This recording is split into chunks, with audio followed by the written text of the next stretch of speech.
Hai, hari ini aku mau kerja. Aku gak pernah menyangka bisa merantau sejauh ini dan menikah dengan suamiku. Setelah nikah, aku mulai cari tahu apa aja yang perlu diurus untuk tinggal di sini.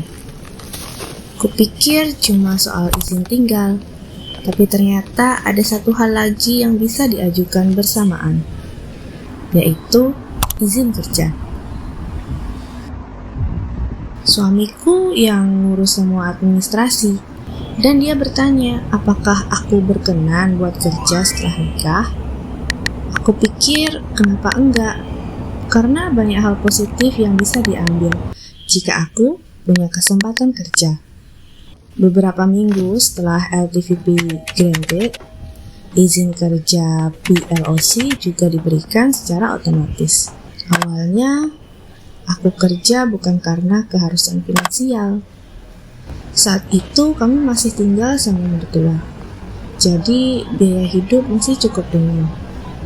Tapi setelah tahun demi tahun berlalu, aku sadar betapa besarnya manfaat kerja. Dari hal kecil seperti bisa beli mesin cuci, kulkas untuk orang tua di desa, yang bagi mereka adalah sebuah kemewahan, hingga hal besar seperti memenuhi syarat pengajuan rumah FDF atau mendapatkan subsidi daycare anak. Sebelum menikah, aku sempat berpikir bahwa mengurus LTVP dan PLOC pasti sulit. Apalagi saat itu lagi pandemi dan ekonomi sedang turun. Aku berusaha cari pekerjaan agar punya slip gaji resmi sebagai salah satu syarat untuk pengajuan LTVP. Memang suamiku yang ngurus prosesnya, tapi aku harus memastikan bahwa aku bisa memenuhi persyaratan yang diperlukan. Setelah nikah, tantangan sebenarnya baru dimulai. Secara administrasi, dapetin izin tinggal dan izin kerja itu cukup challenging. Tapi cari pekerjaan sebagai LTVP itu juga gak mudah.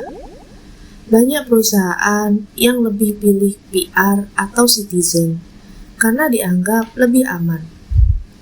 Aku pun banyak menerima penolakan karena status izin kerjaku.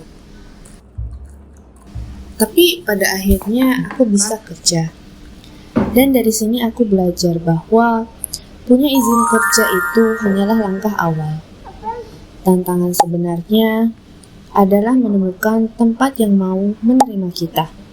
Dan bagaimana kita bisa beradaptasi dengan sistem kerja di Singapura. Bekerja di Singapura sebagai LTVP mungkin bukan hal yang mudah, tapi juga bukan hal yang mustahil.